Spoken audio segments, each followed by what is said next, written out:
Hey guys, I'm in the car, I'm cruising, I'm on my way to meet Brenda Harris. We're gonna meet up at a spot. She's gonna take me out to her farm where lots of the Bigfoot activity and everything has taken place. So we're going on an exciting adventure today. Right now, this will be the intro to the Tree Peakers podcast, episode 14. Hope you guys are ready. We're going on an adventure today. I'll see you soon. Peace. Look at where I'm at, guys. We are coming out to the property, but we are out here, guys. This is supposedly where all the magic happens. Brenda, we all know from my episodes and from everything that we do, ghost adventures, small town monsters, Sasquatch Chronicles, all that stuff. Yeah, buddy, we out here. And we're gonna be down by the San Juan River. This is where the magic happens. Remember, my story is from south, down that mountain back there on the bluffs, down the Vista Highway, all the way out into land like that, guys. Look at that. Lots of caves, lots of soft sandstone, soft rock and sandstone mixed together out there. So we're cruising. We're gonna get to it. See you guys later.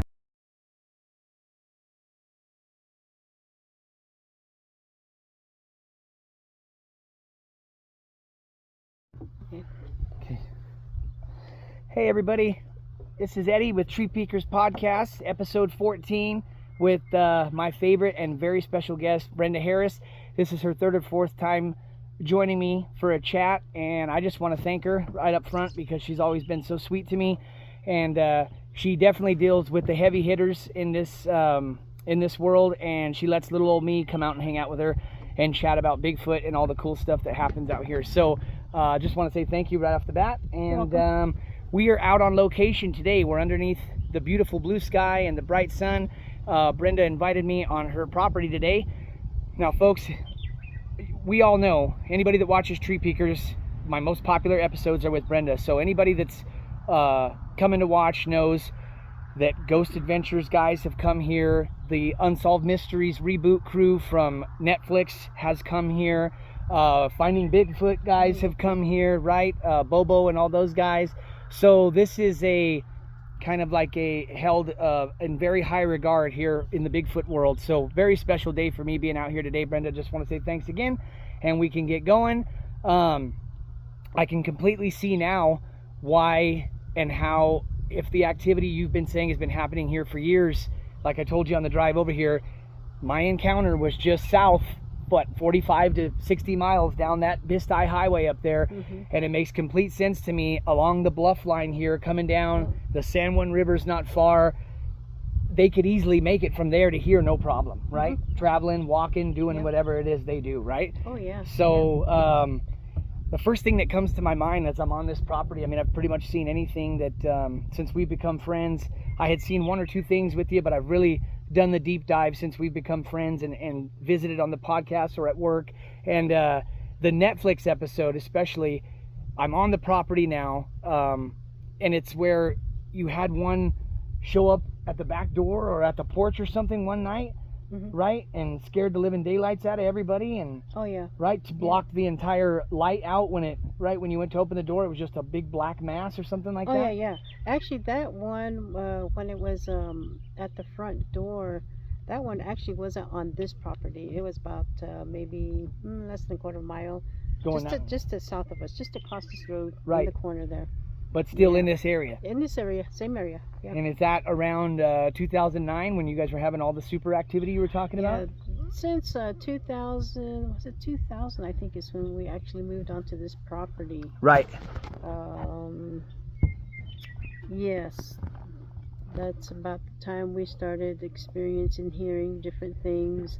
Back in 2000? 2000, we would hear, I would hear the dogs we had just one dog that would just not stop barking all night. I mean, from dark to, sunlight.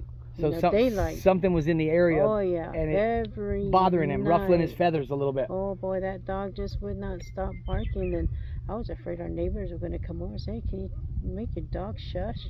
Shut up." Right. It was that bad. No, I know how that is because I told you when I got here, I got 5 labs of my own, and when they're yapping all night about something, we have skunks come into the area or cats outside the gate, you know. Yeah. They're going crazy. If there's something in the air, the dogs sense it. As a matter of fact, you're talking about your dog howling all night long because something has got it on high alert. I told you the day that 20 plus years ago when I was out in the Bisti that day and we went out for that hike with my friends, I had my German Shepherd Star with me. Had that dog for over 10 years. That dog wasn't afraid of nothing. She would have protected me through anything. But like I said, all day long, chasing jackrabbits, running around, having fun with us. When the sun set, the car wouldn't turn over and we were stuck out there for the night. As all that stuff started happening, the snapping of twigs, the grunting, the growling, the low guttural growling that I never heard before or since then. A lot of people, like I told you the other day at my work, a lot of people say, oh, it was coyotes or it was wolves. Well, there were no wolves out there, and a pack of coyotes ain't going to come snapping twigs and growling, and right? It's just not going to happen, you know? But my dog Star was so terrified when all that stuff started happening. She was sitting on the front seat of the car while all of us were out trying to figure out how to get the car going again and get it, you know, to where we could get out of there. Night had set in. It was pitch black out there. Bisti Badlands, you can imagine, 10:30, 11 o'clock at night. There is no light, right? Only the headlights of the car are giving us light, but it was so dark. Whatever was growling, grunting, and running around us, snapping twigs, you know, north, south, east, west, they had us covered. There was at least 2 to 3, maybe even 4 of them, right? The way that it was going down. But my dog Star, to talk about how your dog was howling all night, she was shaking like a leaf on a tree, like I never seen her. Like, and I said, like I told you, running around the Bisti all day long, having a ball. Yeah. But there was something that came in that had her so terrified, she would not come out of the car. I mean, this dog was, you know what I mean? Like, it was freezing cold outside, and she was shivering cold, but she was terrified. I think that when I think back to this, Brenda, what happened to us that night, I knew nothing of Bigfoot. I mean, when I say a blank slate on the subject, I knew nothing. I can tell you I was always interested in it as a kid in the library at school. Instead of going, this is just the kind of person I was even as a young kid at Animas Elementary. Instead of going and grabbing the books I should have been reading, I went to the little area that had books on Bigfoot and UFOs and all that. But that was the extent, you know, at age 17, 18 when I had that encounter. I hadn't done the deep dive, you know, so I feel like if I would have known I was surrounded by Bigfoots, I would have been even more scared. But we didn't know what it was. We just were like, do you hear that? What is going on? Like, we were scared.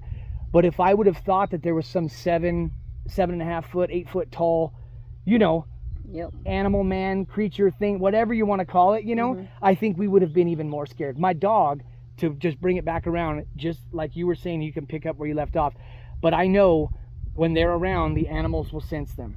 Oh, yeah. Because my dog Star was terrified. Yeah. And she was not terrified all day. She was happy. Something came in that had her freaked out. Oh, yeah. You know? Yeah, they sense it. And they'll either, like you say, get scared and she will just shiver like crazy. Or they'll go and hide and not come out until it leaves. Yeah, that's what I was going to ask you, too. I think I remember maybe you mentioning something like that on the Unsolved Mysteries bio that they did, where the dog would go and hide under the porch. Hide under the porch, right? Yeah, it wouldn't come out until this thing was gone. But it would let you know when it was around at the same time, or when they were around. When they would start whimpering, that's when I knew something was out there that shouldn't be out there. Getting closer. Yeah. So maybe they catch a whiff of them, their scent or whatever, and the dog's barking and going crazy at first, but as they get closer and closer, then they get scared. Right? Yep. And it seems like I've heard this time and time again, you know, whether guys have, or people I should say, have their hunting dogs with them, or they're out for a hike and their dogs with them. Matter of fact, there's a story that comes to me about that I heard on Sasquatch Chronicles. It's a great podcast. I think you've been on it, or I've heard him talk about you being the #1 representative from the Southwest on this subject. I know I've heard him say that.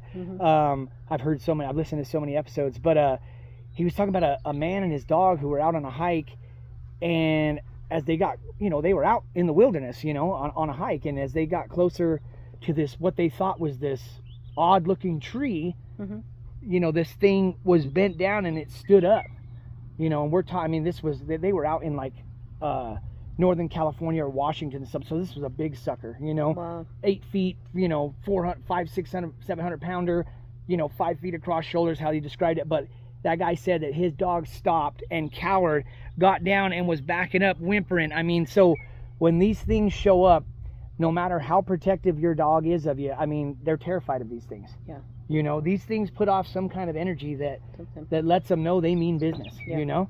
Oh yeah, they do.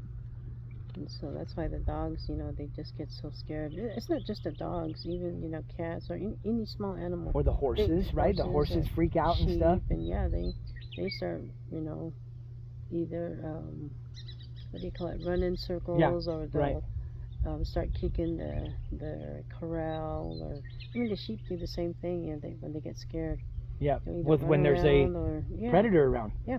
Right? Like something that, you know, they know that it shouldn't be around there. And that they're fearful of, right? They know that it's totally different. Right. It's not like some random dog wandering down the road and coming in the yard, right? It is something that has them on. Yeah. Their senses are going haywire on them, telling them to protect themselves. Yeah. Like you said, if the horses or the whoever are kicking, I mean, that's a defense mechanism, right?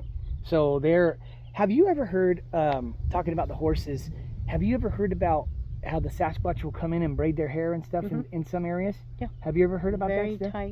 tight braided. It's almost impossible to you know, detangle it. Really? A lot of the people, they just cut it because it's that bad. I mean, it's just so twined, so tight. You're kidding me? Yeah, I've seen some that happen out in the Outback area. Really? Yeah. Oh, so that's even like something that has been common in our neck of the woods, not just in, you know, in other states. And so, right, exactly, yeah. It's here too. They do the same thing. Yeah, I mean, it is mad. It's so bad. As a matter of fact, I'll send you a picture of that one, of how the braid look. I'll send that picture and you can show it. Okay. What I'm talking about. Yeah, I heard it talked about on some podcasts, and then I searched some stuff, and those braids definitely look different. They don't look like something that, you know, it's more like a primal braid or so. I don't know how to say it, right? It's like they're kind of braid. Right. Yeah, it's not pretty, let's say, you know. There you go. Yeah. It's not woven into, like, you know, where a hairdresser took their time and knew how to go with, you know. Yeah. It's like I said, it's like a primal braid, like a caveman is braiding something or whatnot, you know. Another thing too, like I told you, to fill some time on a few of my shows, I found old newspaper articles going back to the dawn of when America just kind of took off, right? From the early 1800s all the way through the 1900s, tons of stories when people were building new, you know, building towns up and whatever. I mean, this was all a North American wilderness, right? And when the European settlers got here, it seems to me, like I told you the other day, that the Native American population across North America all the way into Canada were familiar with these things, almost as if there was interaction between them or something before the Anglos and the Spaniards and everybody got here, right? Like, it's like, I don't know if they went into hiding because of all that. It was like they maybe lived amongst, like, maybe there wasn't like so-called trade between them and the Native Americans or whatever, but they knew about them, right? They knew that these things existed out there. Yeah. But when the Europeans and everybody who were settling here would come across them, they were described in these old newspaper articles as the hairy man, the gorilla man, or, you know, they had these names. They didn't call them Bigfoot, but they were seeing something, or they were hearing screaming. They were hearing things, like they were messing with them on their little settlements while they were trying to build stuff on their new farms and locations. Lots and lots of stories like that. So this isn't something that just started, you know, like you said, 20 years ago when you got to this property. This goes back a long time ago. Yeah, that's what people don't understand. I got family members who will tell me, well, until I see a body, I'll never believe it. And I'm like, how many stories can you have across North America with so many similarities with people that have never met each other, describing the same stuff, from the whooping to the screaming to the grunting, the growling, the rock throwing? Do you know what I mean? Yep. There's a cool story too. I'm sure you've heard of it. Albert Hossman, where I think he was in Canada somewhere, and he got picked up when he was sleeping in his sleeping bag. Do you remember that story? And this thing took him. Oh, I heard about it. Carried him wherever, and when he woke up, he was in this area where there was a whole little family of them, 4 or 5 of them, and he describes, you know, the younglings, the older teenage-like female who he said reminded him of a beautiful young, almost woman-like look. You know, yes, they were covered in hair, but there was like human-like qualities to their face and stuff. You know, and the way that he got out of that little encampment, because the big guy, he described him as the big male, wouldn't let him go.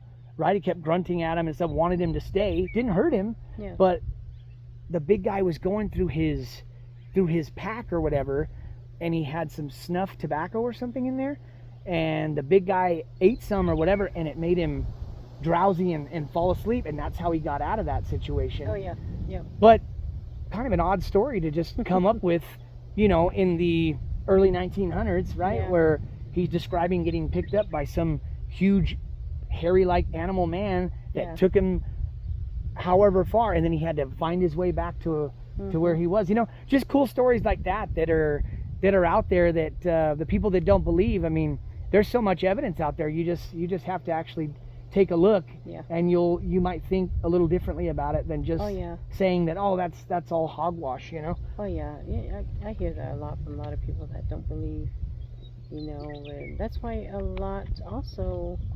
There's so many people around the area that have had encounters and stuff. Yep. They want to talk about it, but they don't want to know who to talk about it to, because they don't want to be made fun of or laughed at, or, you know. I know all about that. It's that's why a lot of them they won't share their stories or their encounters. I mean, there's so many out there that have. Real close, you know, encounters and stuff. But because of how the people that don't believe, they make fun of these people, and you know, they're like, I don't want to be laughed at. You know, that's why they won't share. Well, but there's some right now today. Some people are starting to come out and share the stories, which I'm really glad. Yeah. You know, trying to get the word out there. Hey, like, be careful out there. I hear some that want to start investigating. Hey, don't go out there thinking you know everything, because you don't. I don't. Yeah. You know, I don't go running around saying I'm the #1 Bigfoot investigator for the state of New Mexico or for the reservation. No. No, I'm not. No, I've never heard you say anything like that. Nobody is, you know. No. And for someone to say that, I've heard some guys say that. I'm just like. Well, I heard it on, like I said, I heard it on Sasquatch Chronicles, where they were just describing you as one of the lead investigators. But like I said, folks, I'll tell you right now, knowing Brenda the last couple years that I've known her, she's completely and there's a humility there and a modesty that you don't find a lot in people, and it's one of her better qualities. She's so kind and so gracious, especially with me. She don't have to let me come out to her house, folks. I mean, I'm nobody on the grand scale of the Bigfoot scene, but I'm her friend. I feel like we've become friends, and that's why she treats me as well as she does, and she gives me this opportunity to come and talk to her. But in no way, in no shape or form have I ever heard you say anything close to that. When I brought that up earlier, I've heard you described like that by people in the Bigfoot world, you know. Oh, yeah. And I think they just mean it in a way that, you know, if you're going to talk Bigfoot and you're going to be in the Southwest, go see Brenda Harris, right? Because a lot of people trust you and come to you with real, authentic encounters that happen in our neck of the woods, and you're just a trusted name in the business. But you always, and you've told me since the beginning, be careful. If you're going to go out there, it's not a game, right? You come across one of these things, it can be very dangerous. And I'll tell you right now, Bigfoot hunting, or meaning not with a rifle or anything like that, but like, let's say you want to drive out, and I've done it, right? Well, I'll turn on a dirt road on the La Plata Highway and just take a cruise out there. It gets a little, you know, 10 times out of 10, you're probably not going to see anything. But when you're going out there with that mindset, take it from me, and you've done it a lot more than I have. When the sun starts setting and everything goes down and it's dark, I mean, I tend to get out of there pretty quick, because I think to myself, do I really want to see one of these things? You know? Yeah. Like, because all of a sudden, I'll tell you a small little story. I went out, there's a road that I'll choose, and I'll turn down there. And one night, it had gotten dark, and I had maybe gone a little too far. I said, okay, I'm out here by myself. I should turn around and get out of here. So I did.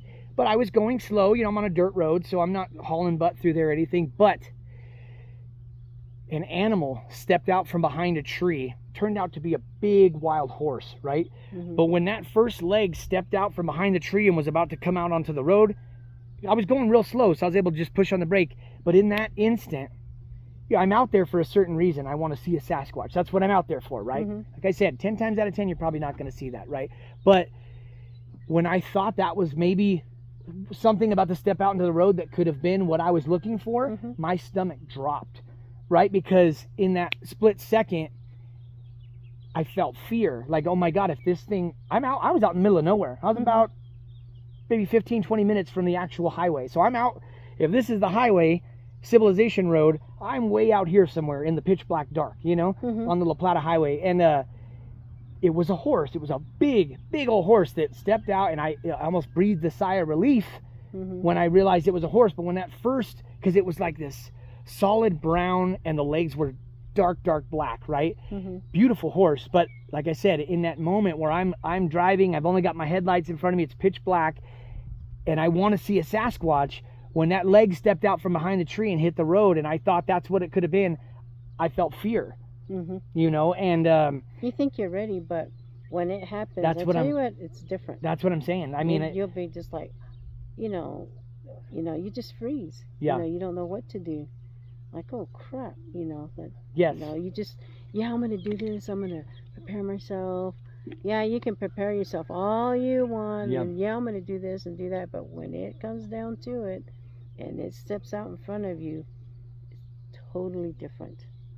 100%. And real fast before I keep going on that, do you notice how Mother Nature almost calmed the wind down for us to have this conversation?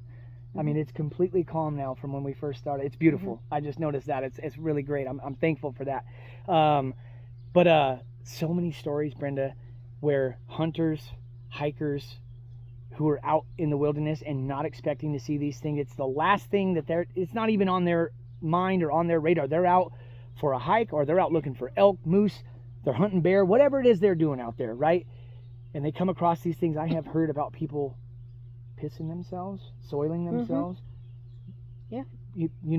Pooping their pants, fainting, like you just said, they freeze, right? But like they say when they see these things, and from what I have come across in my studies over the last 5 years, especially of really being into this, it almost seems like there's a couple different variations of these creatures, right? Like some that are super animalistic looking, some that have more human features in the face. I don't know what I'm saying, because obviously we have no scientific textbook to go through and all that, but just from people's descriptions, there's a few of these things that are just completely terrifying looking and scare the daylights out of people when they come across them and they never meant to see them in the first place. People that won't go back in the woods, for instance, people that hunted for their entire lives and will not go back into the wilderness because of what they've seen that day. Yeah, I've heard some, the movie Lord of the Rings. Yes. Those ugly things, the monster-looking things. Oh, the orcs. They look really scary. I've heard some people say they've come across some that look just like that. They say that's freaking scary. No, that would be terrifying. Yeah, they're like, what the heck? Oh man. They said they never went back to that area. They just like, nope, I'm never going back over there. It scared them that bad, and that's what they really look like. I'm out, so they would leave. Yeah, and it's crazy, right? Because you have those, like I said, that have that more animalistic quality to them, almost like this. I've always described, like to people, I always say to people, and I think I've said to you, if these were monkeys, right, we would have had them caged in a zoo a long time ago, like we do everything else, right? Yep. So there's obviously some kind of component in their mind that makes them smarter than just your average animal, but they are like part animal to the point where, they can live without all the amenities that human beings need to survive. They are out in the wilderness. They are out, pitch black darkness. They survive in the boiling hot sun. They survive in all the elements. Maybe they do, live in caves and all this kind of stuff, but for the better part of their lives, they have to be out in just the elements of nature full time, and they survive, and they've been doing it for eons, I would imagine. I don't know how it is that but then that's where you get into, can these things hop in and out of, this reality? You hear a lot of that stuff where As a matter of fact, in the Unsolved Mysteries episode where they're with you and then they're talking to the Paranormal Ranger guys, Mm-hmm. those gentlemen who worked for the Navajo Nation Police Mm-hmm. with, you know, careers that spanned 20 plus years into retirement, you know, Mm-hmm. so men of integrity, men who deal with real life issues every day, also dealt with this paranormal stuff. Yeah. And there was a story in that very episode that you're featured in where you bring them to this property, the crew from Netflix for the Unsolved Mysteries. The Paranormal Rangers gentlemen follow footprints that lead to this fence, and then he says it's almost as if they were just plucked out of the sky, or like they followed these along the San Juan River for a mile and then they just disappeared. Yeah. Okay. So on that, there, I agree. Did they disappear? Did they fly off? Did they boil back into the ground? Now this is something that I look, and there I've come across some. I'll be following a footprint, and then all of a sudden it just stops. I'm like, dang, where did it go? Right. That's why I start thinking, okay, did they disappear? Did they fly off? Did they boil maybe back into the ground? So I start looking at the area. Right. Okay, so here on the reservation, it could be mainly anywhere really. You got mounds of weeds. Some of them about like this big. Oh yeah. They're kind of round like. So I'll start looking at those. I'm like, okay, they got on all fours. You look at those mounds of weeds are like this. Yeah. Look at it. You'll see where it's smooshed down right in the middle. Like the sagebrush? Yeah. They're all fours. They get on all fours and walk along like that. Yeah. So if you come across where some footprints have just disappeared, and if you come across those weeds, like little bushes, things that are on the ground below to the ground, Yeah. Look at the center of it. If it's like really squished down, well, guess what? They're on all fours, crawling back out. That's another way. That's another thing to look at to see if that's what they actually did. To get away. Yeah. So someone couldn't follow their tracks. Right. If so they'll get on those little mounds, those little, like the grass right there. You'll see some that are kind of like round and really thick. Yeah. And they'll just drop on all fours. You got weeds that are pretty high, and then you're following and no footprints, but they drop on all fours just like a gorilla, and they'll start walking. Yeah. Look on these mounds, because if you look in the center of it, you'll see where it's got smushed down. You know what's funny is when I'm out and about, if me and the wife, we've been in the Colorado mountains, we're along the river, we're hiking, we always look for the tree breaks, but I never look for stuff like that. I'm going to start, next time I'm out in Chokecherry, I like to go for hikes out there and stuff. Matter of fact, I got a little story I'll tell you. I was filming an episode, and my daughter was with me. She wanted to be a part of it, and she's into it. She wanted to be on YouTube, so I let her be on one of the episodes. So we went out to Chokecherry. We found a spot. I didn't go too far out because I was with her, my 8-year-old daughter, Riley. But we went out to a cool spot. But at the very end of the episode, I was about 45 minutes in, and I heard the strangest bird call out of nowhere, right? So her and I are in front of the camera, we're talking, and all of a sudden it was like this. And it did it 2 or 3 times. But in the video, at the end of the video, you'll see us. Riley heard it and I heard it. We heard it at the same time. We turned and looked like that. And it had come from just off in the tree line there. But there were birds chirping the whole time. This sounded different. It was like this, and I won't be able to duplicate it, but like this, but it was deep and like it's mimicking it. Yeah. It scared us, right? Like I feel like a normal bird call wouldn't have freaked us out. Even Riley was like, "Dad, what was that?" And I go, there were birds chirping the whole time we were talking, just like that. But this did it, and I grabbed the camera. See how I just set my camera like this when we talk. So I picked it up, and I like walked over there, and it was like it did it one more time, and then that's when we got out of there. It like freaked us out enough. It just sounded different. But I was going to bring that up to you, that the mimicking, I have heard time and time again. They mimic the sounds of birds. They mimic any sound in the forest. They can duplicate. Yep. And I don't know if that's what I experienced, but I feel like we wouldn't have just gotten freaked out by a normal, like you said, or like I just said, we've heard the birds chirping here. You can hear a rooster in the background over there. Those are like normal sounds, at the end of that podcast, I'm telling you, Riley and I, we both heard it, and I went back and watched it. I edited it and uploaded it, and at the very end, you see us both turn at the same time. So it's like I didn't have to tell her, she didn't have to tell me, oh, hey, listen, did you hear that? We both heard it at the same time. It stuck out like a sore thumb, like a cartoon thumb that had just been hit with a hammer, you know, woo, woo, woo. It was different, and it freaked us out, and I don't know what it was, but it didn't sound like a normal bird, you know? Oh, yeah. It did not sound like a normal bird.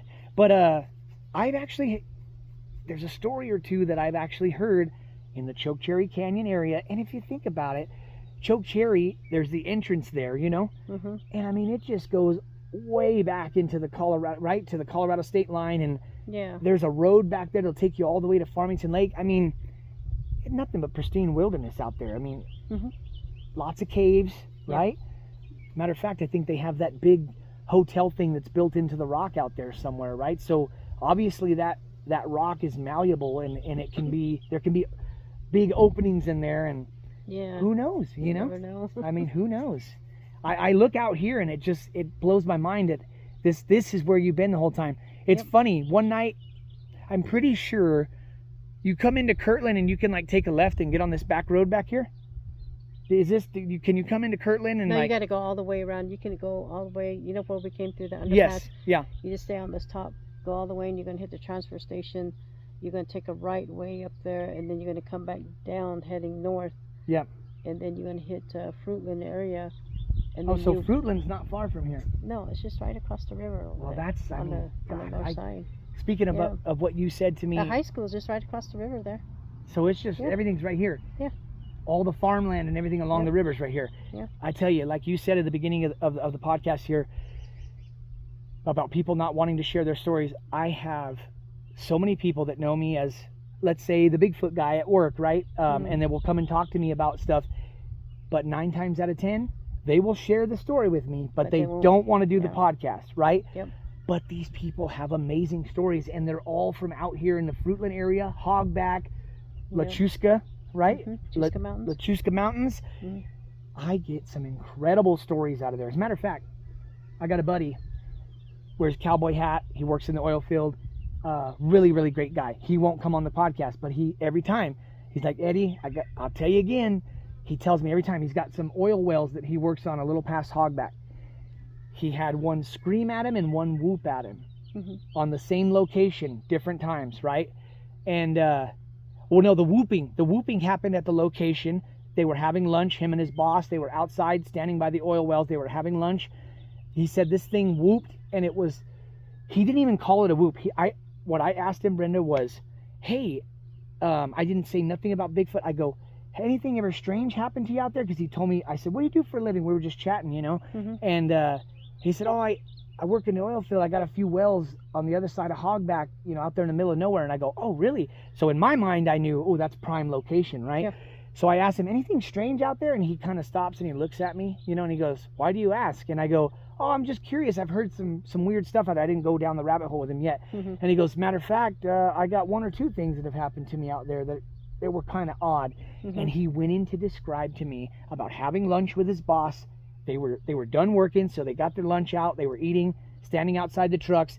This thing, he did it for me. He goes, it made a sound like, ooh, or whatever he did, right? And I go, in my mind, I go, oh my God, like he just did the whoop, you know? Yeah. But he didn't say Bigfoot. He didn't say anything. And I always tell people, those are like the best stories I get when someone doesn't know about the subject, but they have a story that describes a Bigfoot encounter to a T, right? They're not like a Bigfoot person who has seen it 5 or 6 times, because that's a little suspicious if every time they go out they see a Sasquatch, you know? Yeah. Those stories I don't really hold a lot of water with me, you know? You gotta be really careful, you know, with some of these people, man. They'll take you for a ride, right? Oh yeah. Yeah, so I'm really careful when I go, they said, hey, can you come out and check?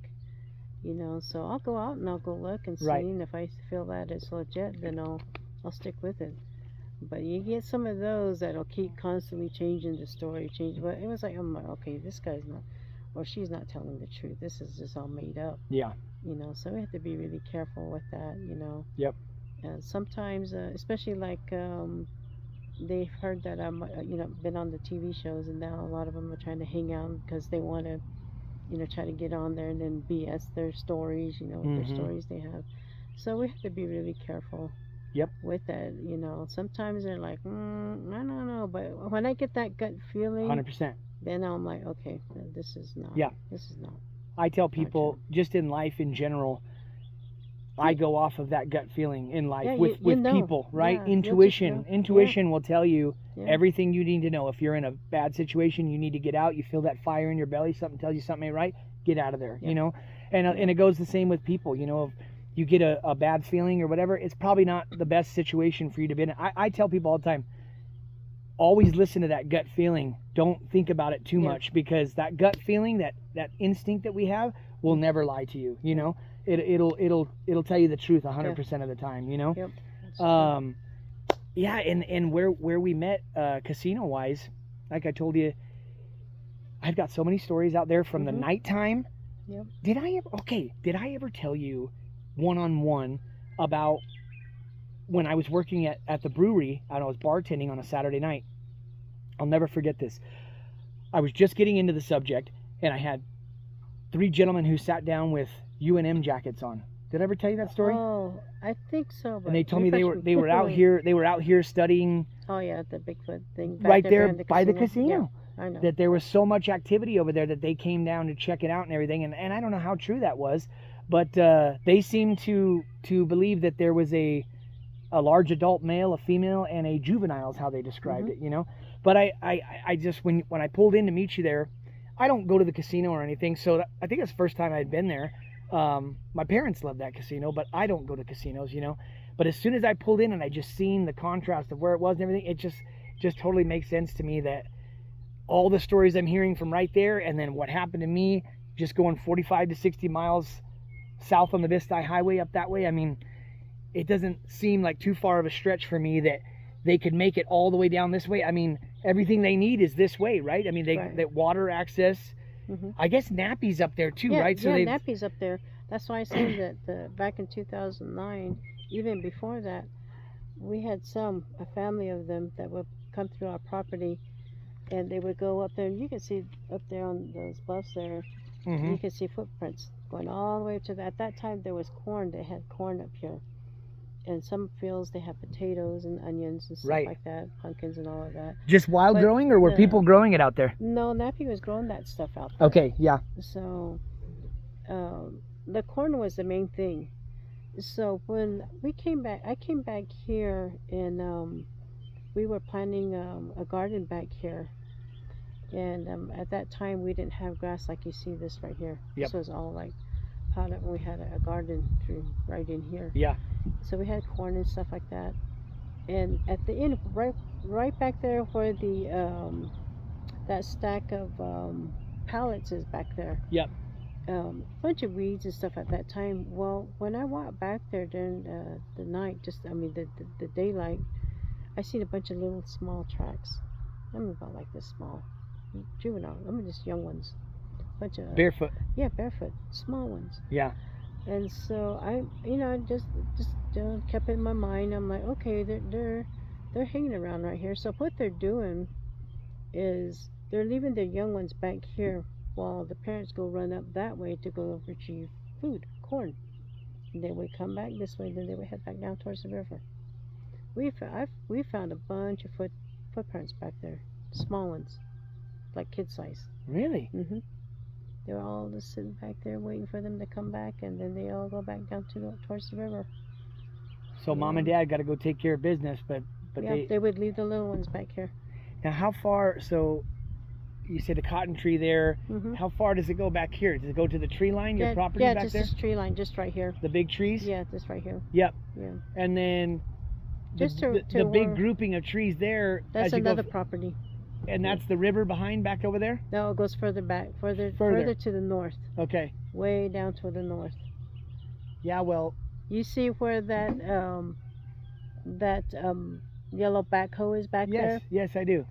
There's a field back there. Right below that is the river, right down a little further down. Where the lighter green trees are? Yeah. Right. Yeah. Yep. And man, I can't tell you. I mean, going from Navajo Lake, coming all the way down. I mean, along the river, just stories galore, you know? Yeah. Matter of fact, I think it was like on the History Channel or something.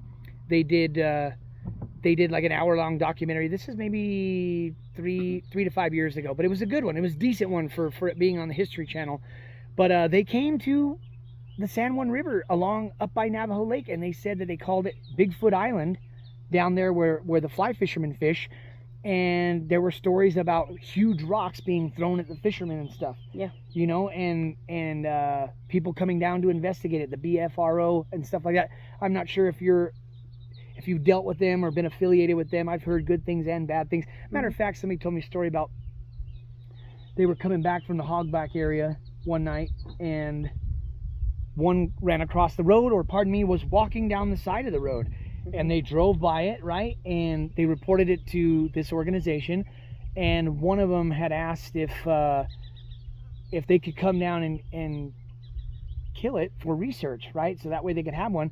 And the guy flat out told him, no, well, then I'm not going to have you guys come down if that's what you want to do, you know? I don't know. I've talked to different people about, you know, well, we need to bag one so we can have it for research. To me, I don't know about that. I don't know how you feel about that. You know, I don't know how many of them are left, you know? So it would be a shame to kill one, I would think. But you may feel different because maybe you've heard, you know, terrifying stories of them really harassing people and things like that, right? Oh, yeah. So maybe my vision of them is a little skewed because I don't know too many of the nightmarish stories about them harassing and scaring people, right? Yeah, there's a lot of encounters that people have had that were not good. Really? You know? And I always tell people, hey, you know, these things are not to be made friends with. Right. I'll tell you, they will turn on you in a split second. I mean, just turn that switch on and totally different. Right. They may tear you to pieces. Who knows? You know, I've heard it happen. Yep. Some are back east, you know, and I'm like, I wish that people would just listen and don't feed it. Don't give it food. Let it get its own food somewhere else, because you're basically inviting them. That's how they say don't feed the cats, so the cats keep coming back. Yeah, I've had I've had a person, an individual, start feeding it, and they went on vacation, and this thing came in. You knew where it left food, always, every night. And well, they went on vacation, and guess what? There was no food. That thing got mad and just destroyed the back of their yard. Things were flipped, tossed. Things were ripped up. It was mad because it was used to getting. Yep, and nobody's there. Right. And the reason why it says don't feed them is because we got neighbors. Maybe these things don't want them to come around on their property. Okay, there's no food over here. Let's go check over here. And then they're bringing in more. And so it's best not to feed them. Right. Don't leave alone, big bags of corn and stuff out like that, right? Yeah, just leave it alone. You know, that's what I tell people. Just matter of fact, I told you the other day when I seen you, and when we kind of set this thing up here this past weekend, the lady that I work with, I told you, she said that this is why. Remember, I told you they had to shoot the 30-30 in the sky to scare it off. Okay, her first story she told me previous to this, that they had been leaving the cat food out in the back, right? Big bags of cat food they get for Sam's Club, right? And this thing was coming in, and it liked the cat food. Yep. It's what they said. This is what she told me. Yep. So they stopped leaving the cat food out. This thing's been screaming and yelling outside. Yep. So they're going out with the 30-30 and to get that thing the hell out of there. Yeah. So I think that they maybe just had the cat food out in the back. Right, they buy it. They didn't know. You know, they didn't know that it was around, and that's what it was eating. That's another thing I share with the people, like kind of like the do's and the don'ts. If you have cat food, dog food, livestock feed, get those things put up and feed your animals before it gets dark. And whatever leftover food you have, put it away, hide it from them, because they're coming in and eating that. I had a gentleman that bought two big bags, 50-pound bags of dog food. Yep. Within 2 days, guess what? The bag was already empty. 50-pound bags. The next couple of nights, the next bag was gone. Empty. So, you know, get them put up so they won't eat it. Now, this is what brings I'm gonna show you this. Right. Okay, so when I say put your foods up, put the dog food, cat food up, literally put it in the shed and lock it up. Yeah. Okay, so I had a family that lives just down there. I'm not going to tell you exactly where. Yeah. They, a couple summers ago, they kept hearing something coming on their porch real late at night, about 2, 3 o'clock in the morning. Dogs are all going nuts. And they would hear something rummaging through their stuff on the porch. Something with hands and they're going through like something. throwing things, they could hear it, like, what the heck is that? Mm-hmm. So the next morning they got up, they were kind of looking around, they seen all this stuff scattered. Well, they bought dog food, but the ones in the can, and they left them on the porch. Mm-hmm. Well, this is what they did to it to get the food. They bite it? Mm-hmm. You're kidding me. Yep, they bit it up. Bit right into that hard aluminum like that. Yep. That's So, crazy. And then put your food up. probably pop this off. Oh yeah. This popped off from the pressure. Yeah, probably. Or they bit it right off. Wow, that's crazy. Take a look at that. If you live out on a farm and you got some weird stuff going on, put your food up. Yep. Put it away. Cabinet or something. You got to have some hard teeth. I mean, imagine me or you trying to bite into this thing. Oh, No? no. Right? It's not going to happen, right? Mm-mm. There's some stories I've heard too, not all, but that they've got these bigger teeth here. You know, almost like canines. Yeah. Have you come across any? Yeah. You've heard stuff like that? Mm-hmm. Right? Yep. But I mean, yeah, my friends, put your animal food away so they won't come around and pick them off your porch like that and start chomping on them, and they'll know where it's at, and they'll keep coming back to that same place. Okay, there's food. That's where I found it. There should be more there. Yep. And so now since then they've put it up, but it still kind of came around, but it went off to, guess where? Neighbor's house looking for food. Yep. So yeah, I tell the people, put all that stuff away. That mean, way it can go somewhere else. You got to think, if they're living off the land, right, having to forage for food and things like that. I mean, chasing down a rabbit or coming and grabbing something that they know is just sitting on the porch. Like, I mean, they don't know it's a porch per se, but they know they go to this certain area and there's big bags of 50-pound bag of food. I mean, if that's one that ate that in one sitting, that's a huge creature.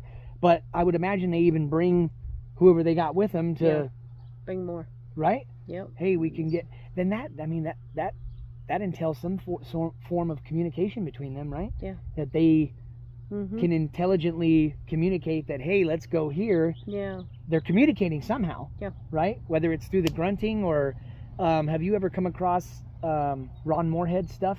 Oh yeah. From the Sierra Sounds in the 1970s. And you got to think, those guys were hiking, 10 miles out into the wilderness of the Sierra Nevadas? 10 miles on horseback. Yeah. And they had these things whooping at them, talking gibberish, that crazy, whatever that stuff is, But that crypto linguist, I think you talked to him before. Oh, yeah. Right? What was his name?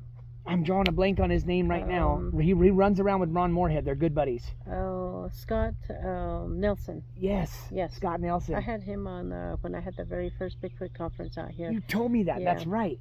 That's right. So he decoded that. He decoded that and said there was a language in there. Yeah, that's what he was saying. Right? And it was like however many octaves lower than a human voice. Like a human being could not have made those sounds, right?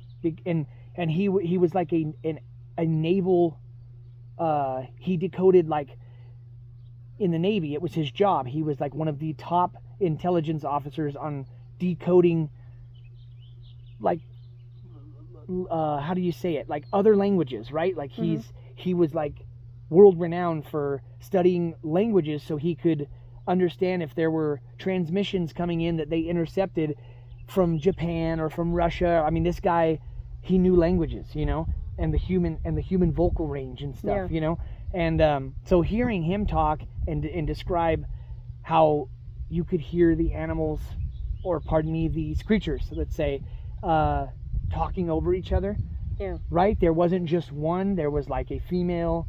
He described one as maybe even being like like a father and a or a male and a female like talking to each other, you know. And he believed that wholeheartedly. And when he said it, you know, the cool thing is he said the way he came across it is his son was doing like a research paper on something, and he came across the Sierra sounds and he showed it to Scott Nelson, who his dad, and that's where he had to put the headphones on and really listen, and said to himself, wow, there's something here. This is pretty far out, you know. Makes me wonder if the ones around here have that same kind of ability. I didn't hear any of the gibberish talk, but I definitely heard that low, maybe I've told you, but I've told numerous people when I describe what happened to me for years and years and years before I learned about the Bigfoot stuff. I always said it sounded like a human being trying to imitate an animal. Like it didn't just sound like a wolf or a coyote or a bear, even though there's maybe coyotes out on Bisti, but there's no wolves, there's no bears. But it was different than a normal animal growl, you know. It was low.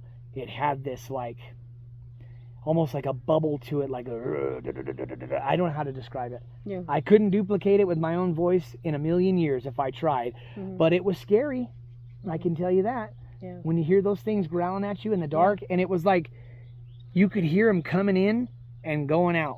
This one would come in, this one would move out. This one would come in, this one. It was like I said, there had to be 2 or 3 of them at the minimum, because you would hear one growl over here, then you'd hear one growl over here, then a twig would break over here, then a twig would break over here. I mean, it was strange. Yeah. It was a very, like they were working in unison to scare us out of there. Yeah. You know, they were not happy that we were out there. But I've told everyone a million times, they had us for the taking if they wanted us. They wanted to hurt us, they could have hurt us. Yeah. You know, it was more they were pissed off that we were, maybe they came out to do their hunting for the evening, for the night, and we were there and shouldn't have been. Yeah, could be. You know, I even think that they had something to do, this is crazy, it might sound crazy, but I feel like they had something to do with my car not working either. It could be, some people say. You know, their flashlights go off, their cameras go off. Right, like stuff stops working when you're around. Yeah, I hear that a lot. This was 2001, so there was no cell phone per se, like a cell phone we know today. But the car stopped working. The car wouldn't turn over, and there was nothing wrong with that little vehicle. My dad, I couldn't have been 17 years old. Maybe I had it for a year, but my dad got me that little vehicle when I turned 16. And I never had a problem with it before and never had a problem with it after. But when we got done with that hike and we got back to the car, you know how it is in the Bisti, you park there and you go for a walk, you know. When we got back, that car would not turn over. Or pardon me, we got back in the car and we went to park somewhere to watch the sunset. So we went off the beaten path, and that's when everything got weird. But that's when the sun went down and we got ready to leave, the car would not start. Okay. That's okay. Here, I'll just grab it real quick, just so we have it. Put it in my pocket till we're done. Yeah, I'll put it back. Got it. Lots of great stories, lots of cool stuff. I know we've been going close to an hour here, so we'll wrap it up here quickly. But back here, is this the area? So the latest thing that I've seen with you online, Small Town Monsters came out and talked to you about Bigfoot, the Dog Man, things like that. You guys you've got the classic video that's been seen on Unsolved Mysteries, Netflix reboot, that's been seen on Ghost Adventures. They more thought it was a ghostly thing. I always thought it looked more like a juvenile Bigfoot that popped in and popped out, right? But it was wherever the old pool was, right? Pool, yeah. So the old pool was just about right where that pool is right now, but it was small. Yeah. And it was above the ground. Right. Yeah. That one's in ground? Yeah, that one's in the ground. Got it.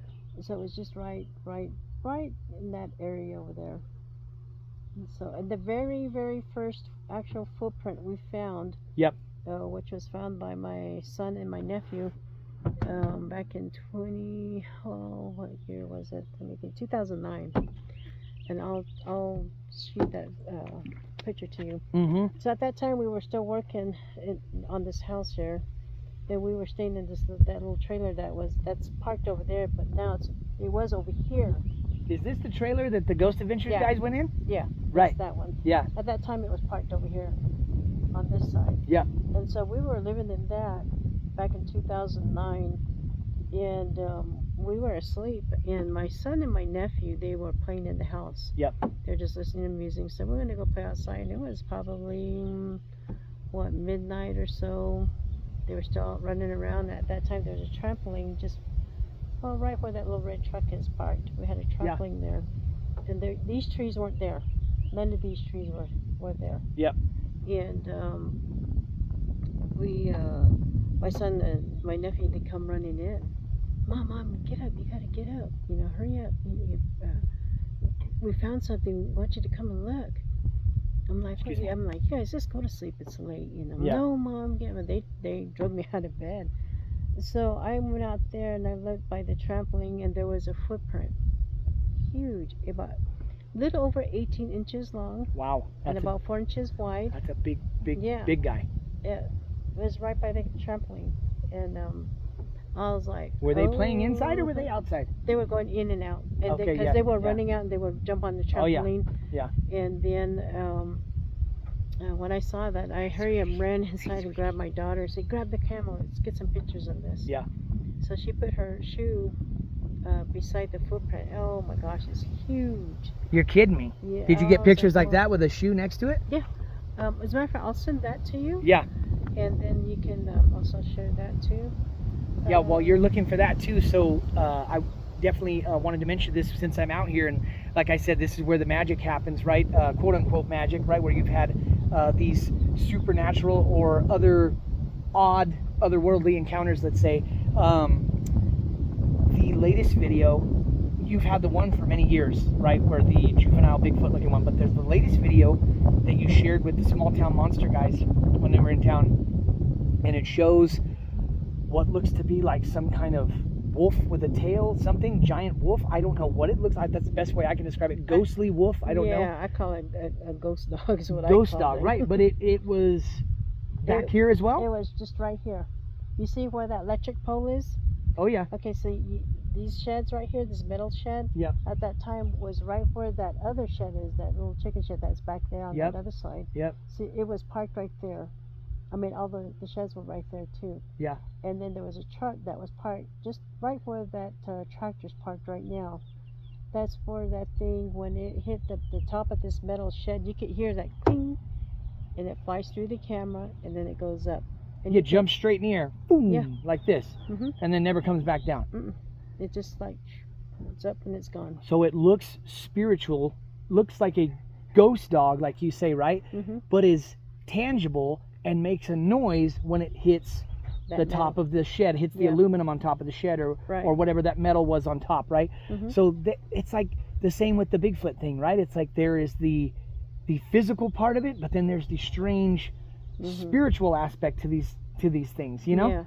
I don't know, maybe science knows more about this stuff and they just leave it out of the textbooks. Maybe the big wigs at the top know about they do stuff, right? They do. They just being stupid about it. Right. It's just not for public consumption, right? They feel like, they don't need to know all this stuff, you know? Well, eventually they will say they're real. I mean, they say the UFOs are real. They've been saying that since 2019, have they not? And it's funny because those of us in the community who are into things like this, kind of the odder and the stranger stuff, we've known about all these stories that they just started talking about in 2019 with the UFO stuff in particular. We've known about this stuff for the past 30 years. A lot of these stories that they've had, you know, that they're just coming out with. Oh, yeah, look at that. Dang, that goes deep into the ground too, doesn't it? No, and you can see the toes. No shoe on. Nope. Barefoot. Because look, when you show me, right, there's like a foot with a shoe, what that looks like. And then look at that, right? Yep. That deep impression in there. Does it go all the way? Is that the heel? That's the heel. Oh my God. And that was just right there where that little red truck is. They had the trampoline was there, and it made that whole impression right there. Yeah. That's a big footprint. Yeah. Holy crap. I mean, that shoe is half the size or less. The right? shoe size, I believe it's a 10 or something. No, it's actually really small. No, probably about a size 8. Size 8 girls. Size 8 girl. Yeah. Yeah. So. And that's back here on your property here. Yeah, this is another angle. Oh, yeah. Dang. That is... I don't know if you'd want to run into that sucker, right? Mm-hmm. But just the one print. Well, the other print is, It was walking around back here. yeah, it was walking around back there. As a matter of fact, during that time, Did the kids see it? Is that how they... Or no, did they just... they didn't see. They found, when they were looking down, that's Right. when they come across the footprint. Yeah. So our neighbors that live further down, closer to the river, there's this road. You just go all the way down that way. Yep. Anyway, she would be working the swing shift. So she'd get off work, and about the time she gets here, it'd be about what, 11:30, close to almost 12, something like that. She would see this thing walking around on our property late at night. She's seen it right here. It's walking back here. She goes, that thing is big. She goes, don't you guys hear it? Dogs. We're like, yeah, we hear the dogs barking. Yeah. And but you know, we didn't know that it was actually walking around. She goes, yeah, I see it all the time walking around. Well, that reminds me of... back here on our property. Yeah. There's two ladies that come and sit with me at work, and they live in the Fruitland area, and they had a story for me maybe 2 or 3 months ago when they told me this, but this was a fresh story that had just happened in the week prior. So let's say just within the last 2 or 3 months, there was a sighting. They live in the Fruitland area, and when they get up, they live along the river somewhere, like, you know, down in this little area here, because they said they've got the bluffs behind them like this, and it makes more sense to me now that I'm back here and I can see it. They said they've got to get up and go to work at they're leaving at 5:30, 6 in the morning when the sun is just coming up. And when they were backing up and leaving, they could see something tall, super tall and lanky, they said, walking along the ridge line. The sun was just coming up, so they were driving real slow and watched it walk along the ridge, and as the sun got higher and higher, it went back down behind, like it knew, as if, okay, the sun's coming out, I got to get down in here now. You know what I mean? Yeah. But they seen it just as the sun was coming up, and they said it freaked them out. I mean, they could tell it wasn't a person. It was bigger, a lot bigger than a person should be, and tall and lanky, they said. Long arms. Yep. Real long arms. And I said, hey, that, you know, because they know that I'm into the stuff, you know, and Yeah. I said, hey, that sounds like you seen one, you know. But they said their family members have talked about hearing it howling at night. You know, I've heard about, like, you know, in between Gallup and Grants, they call it the howler. Oh, yeah. You know, I've heard stories about the howler. Yeah. To me, it sounds like either one of them screaming bloody murder like they do, or whooping, or even, I don't know if you've come across some of the audio or heard it in person, where it's like, Oh, yeah. I've heard maybe that. that's what they're describing to me, you know? But But I've heard different noises that they can belt out, you know? I personally have never heard the howling or the whooping, just the grunting and the growling. But it's something I'll never forget, Brenda. I'll tell you right now, it's burned into my memory what happened that night. Yeah. Like, it's something that'll never leave. And to this day, it makes me nervous to go back to the Vista because of how terrifying it was. Yeah. You know, call it post-traumatic stress or PTSD for what happened. Mhm. But it wasn't a good feeling we got from being surrounded by that, and Yeah. the growling, the grunting, and I know the feeling. I know it. the only thing they didn't do was throw rocks at us and stuff. For some reason, they chose to break twigs. You know, north, south, east, west, you'd hear it, you know, and I've always heard about the rock throwing. I don't know if I've ever really heard, like, what happened. But like I said, it's something that whatever did it had to have hands and thumbs. Yeah. Right? Had to be able to think and communicate to the others that were with them to come in and the way they were coming in, but they would not come close enough to where we could see them. But they were close enough, Brenda. I would say they were to where them trees are, them little trees you have planted right there. Yeah. That's how close they were. It's what it sounded like. But they wouldn't come past there, you know? Yeah. So they were smart enough to keep their distance, if I don't even know what that means. But it was like they had a plan and they executed it to scare us the hell out of there. Yeah. You know? It's the best way I can describe it. Yeah. You know? I don't really know how to put it into a neat box for it to be understood, but that's, Oh, yeah. you know, that's the best way that I can understand what happened to us on that night, you know? And I'm sure the 4 to 5 people that I was with, I think there was 4 people, I was the 5th. I'm sure those 4 people have forgotten all about it as life went on. But it just so happened during the COVID time, we were all home, right? Everything was shut down. Yeah. I happened to listen to a Bigfoot podcast or two. I came across it on YouTube, and my wife was listening with me. And as we kept listening and kept hearing stories, Megan kept saying, "You know what? A lot of this stuff sounds like what happened to you in the Bistai, that weird story you have out there from 20 years ago." Yeah. And I was like, you know what? You're not wrong, you know? Yeah. And that's when I really started like, is that what happened to me? Blah, blah. And something in, like you see, like how we talked about earlier, that gut feeling. Gut feeling, yeah. That my gut tells me that's what happened. Yeah. There's I don't have a better explanation for what happened. And as strange as that sounds, but it sounds to me like, you know, up on that ridge up there of the bluffs and all along this area, for some reason it's a suitable habitat for them, even though like civilization is just right here. You know, you got the big Farmington is right over there, Kirtland, but there's just enough wilderness, right, for them to have cover, to move around, to hunt, to live. Because you're not going to find them right in the heart of Farmington, but you know, this is enough for them, you know. And like they've got to get water, right? Everything needs water. The rivers are down here, so it's just awesome that you brought me out here today, and I get a chance to see where all of this stuff has gone down, you know. Yep, it's all out here. Yep. And so yeah, last thing I think I'll say is what's that last thing? The last thing we'll end on today is one more thing from that. I just loved that episode on Unsolved Mysteries when they came and talked to you for Netflix. There was some pictures you had taken. I don't know if it was with your neighbors or on this property, but we'll end it with this. Where something had smacked the trailer or something like that, and there was a big, I mean, the person even puts their fist into it, and the handprint is like twice the size where they hit a trailer. Was that on your property, or was that like someone else? No, that was on a different property. Where you were doing an investigation? Yeah. Right. And then there was also like a picture from that same person's property where they had put up maybe an animal camera. What do you call it? A game camera. Game camera.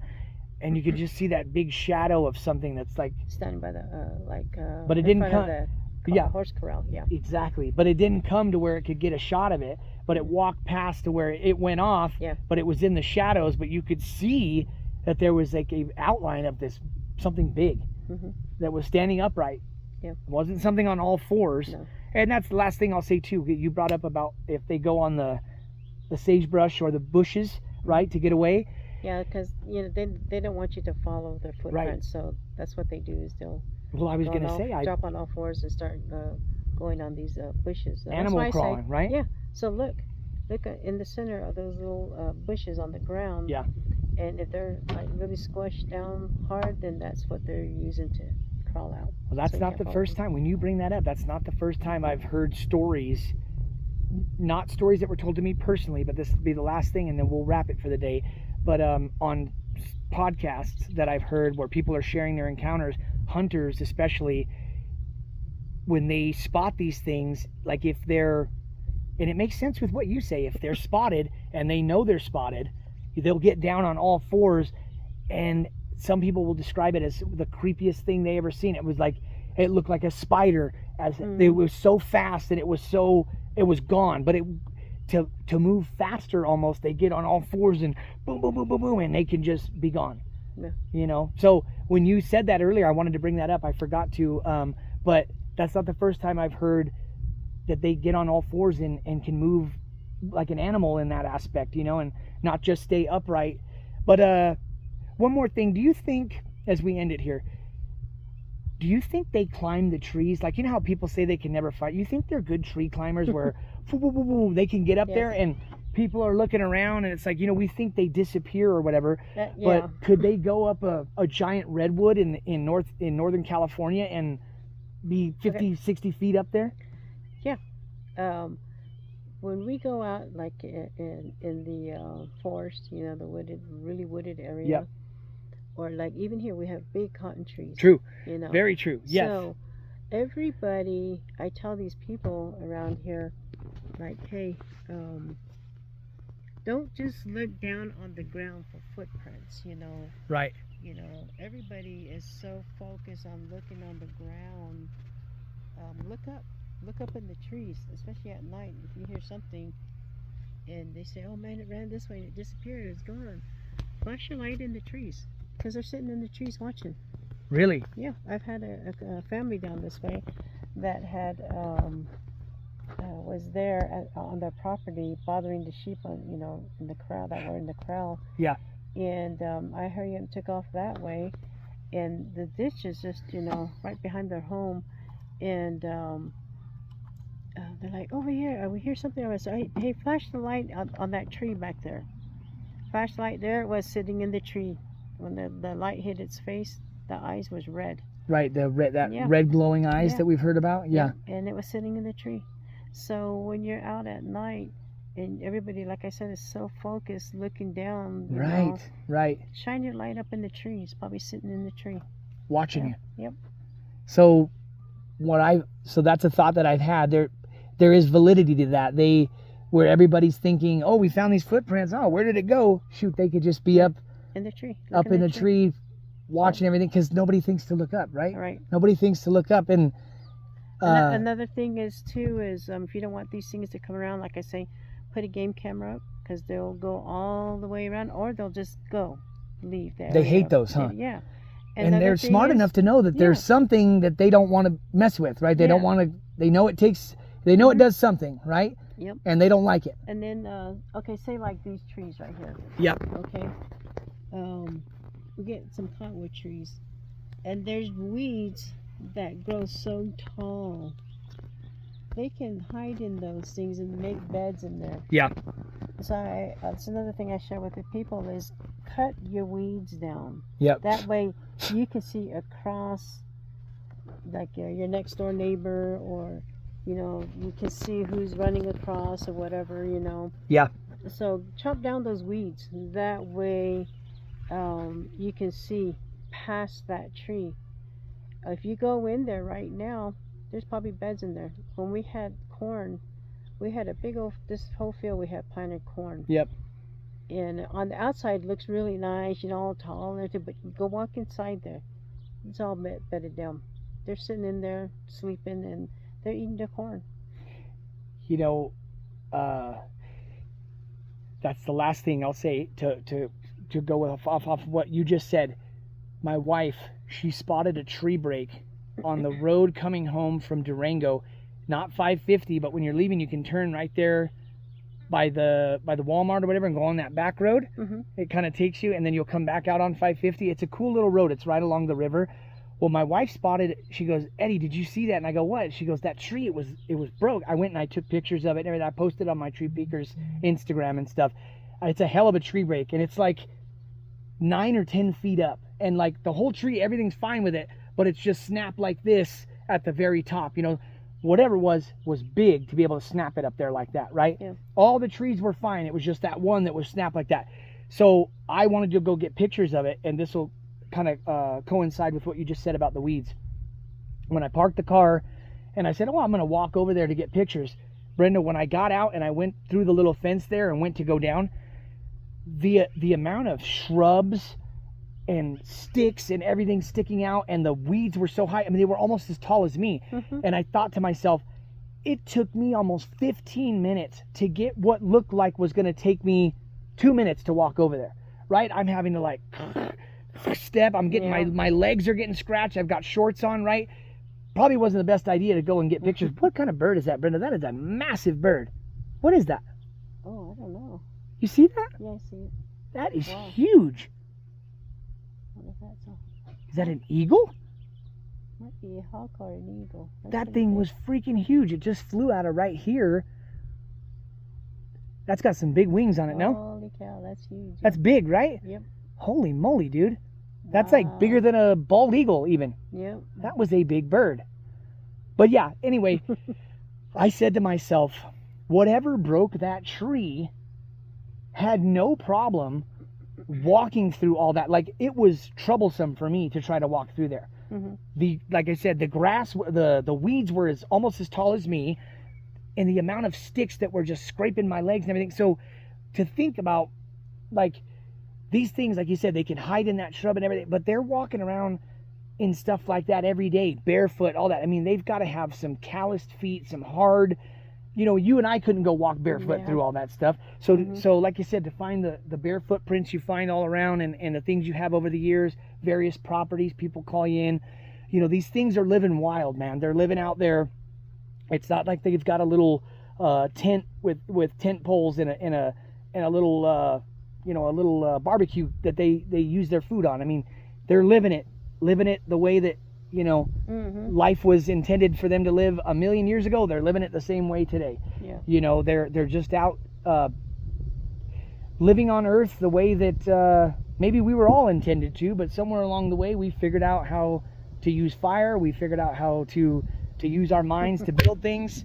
But we'll end it with that, Brenda, because it's been an amazing conversation. We're about an hour and 15 minutes in here. I just want to thank Brenda for allowing me to come out today one more time, because I'm always very grateful and super appreciative for it. So it means a lot to me. People are going to love this one. These are always my number one viewed podcast. So I thank you again, and I'm sure this won't be the last time we talk, but that'll be it for today. And this was episode 14 of the Tree Peakers podcast. Big shout out to Brenda Harris and her family for letting me come out today, and I'm sure all of you will appreciate it. We'll catch you next time.